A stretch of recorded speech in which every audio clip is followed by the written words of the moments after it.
youth-led organizations including Activista Movement, Kariobangi Social Justice Movement, WABA, Young Urban Women Movement, the CSE Task Force, and the Social Justice Movement at large. And we're stepping up to address the concerns regarding the Financial Bill 2023 and 2024, with a particular focus on water, sanitation, hygiene, waste management, general public health management, and the promotion of creative arts for youth empowerment. These organizations are deeply committed to the advocating for accountability, social justice, and the well-being of their communities. So who we are the Activista, a youth-led movement advocating for accountability and social justice nationwide. The Kariobangi Social Justice Center, a community-based organization dedicated to eliminating injustices and enhancing access to justice, equal rights, and good governance. We also have the Young Urban Women amongst us. The Young Urban Women movement focused on the issues affecting women such as sexual reproductive health and rights, economic empowerment, and gender-responsive public services. We also have the CSE Task Force, a group of young people lobbying and advocating for sexual reproductive health rights for young individuals. We would like to present our concerns in light of the proposed financial 2023, which seeks to raise 20 billion in our own source revenue for county operations and development. I will welcome my colleague to share more on this.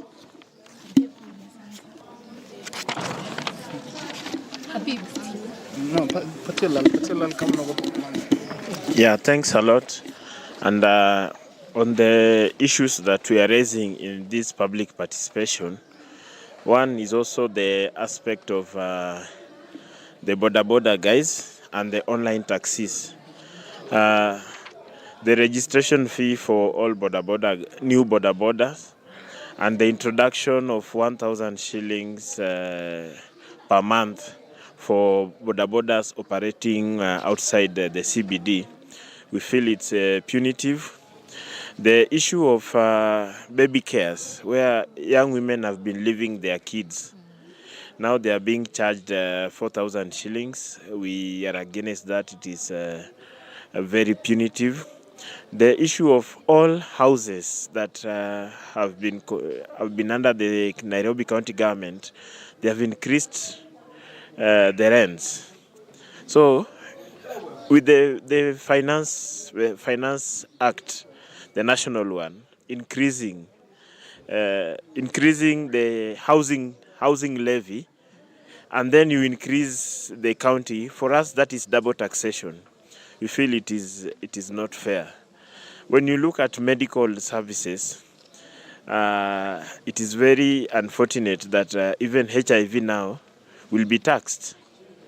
HIV will be taxed. Post-abortion care, 3,000 shillings, that is very...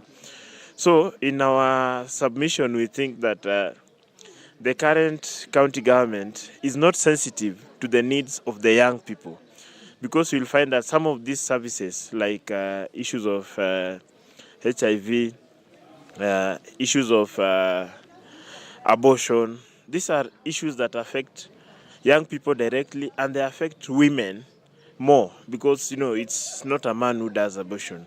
So this will promote deaths, because it will mean our young women and girls will go to quacks, and it is known that 6 to 7 women die every day because of abortion related issues.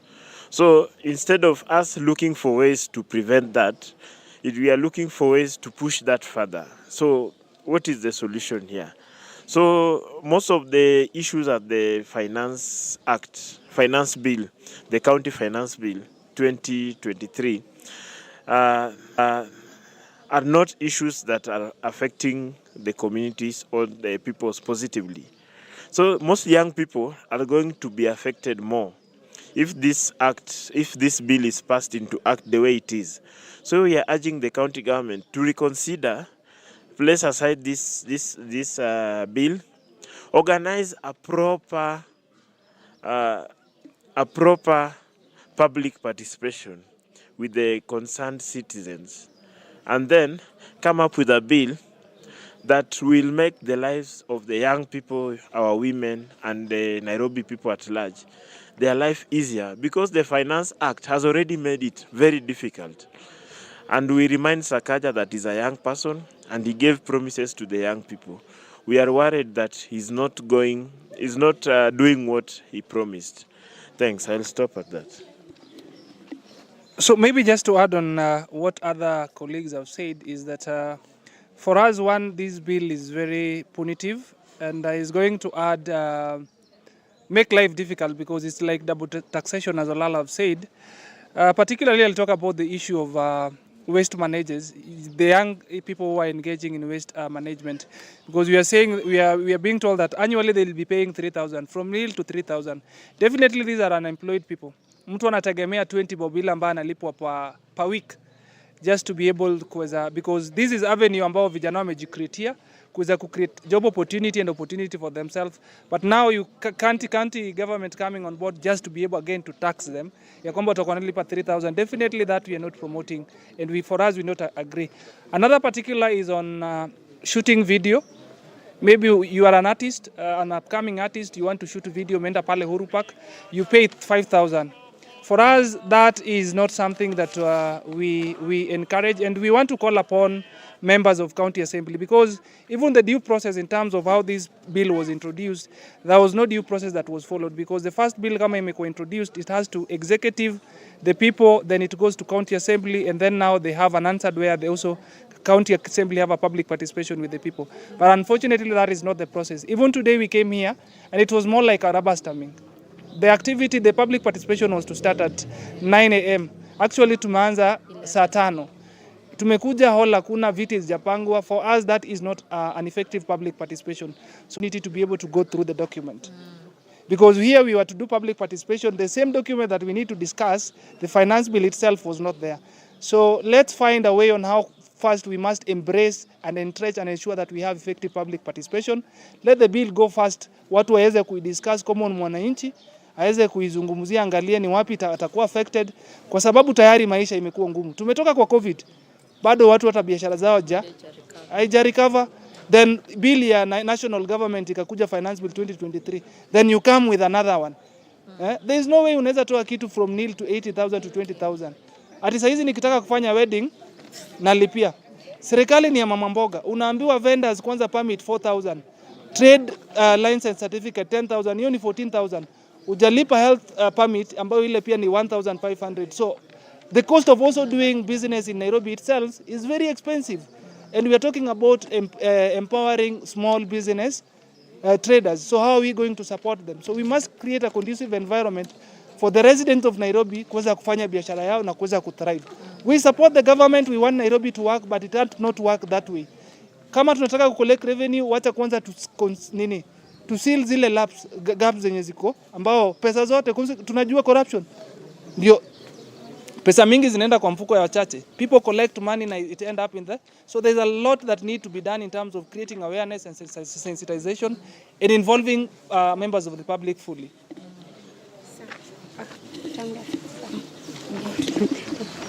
Okay. To me, this bill was made, produced, manufactured in hell without consulting the people, without consulting the people with disability. Like page 27 is talking about therapy and about people with disability. Mfano, kuna wamama wengi wako na watoto wana cerebral palsy. Cerebral palsy, unapata mtoto ni meningitis alipata, na huyo mtoto anataka therapy. Ni through long prolonged labor pain ya mama, anaza mtoto yuko na cerebral palsy. No mtoto ananidi kuenda therapy. So unapata county government inaweka charges za therapy juu ya watu wenye wana disability. Inaweka charges za kuregister kama mtu ana disability. So to me na reject bill on the behalf of the people ambao wana disability. Another thing, the county haikumake watu wakuwe aware ni nini inaendelea kuhusu hii bill, kwa sababu hii public ya Embakasi North hakuna watu wana disability ama representative wa watu wa disability wamekuja. So on the behalf of people with disability, this is not fair to them cause hata kazi hawawezi kufanya. That is. Hello, my name is Victoria. I'm representing the Young Urban Women Movement, and nataka kuongezea issue ya family planning and contraception. So the county government imeweka pesa watu walipie, especially women wakienda ku access contraception. Before hii bill watu hawako wana access hizi services. So I'm wondering, saa hii pesa imewekwa, women watakuwa able kweli kupata services za contraception. So on behalf of young women, we reject this bill. Wakuje kwa community kwanza, wafanye sensitization, watu waelewe hii bill ndio ikuwe sawa. Sandra Sengenge is my name, representing young people at large, and I would like to talk about the public health services that have been mentioned within this bill. And this bill actually introduces charges on various public health services, including family planning, as my counterpart said. And this, we want to reject it. We want to reject it. Why? And these are some of the recommendations that we are giving. The first one is on the implant insertion and removal. We want it to be nil, as proposed from the 500 shillings that has been proposed within this finance bill of 2023.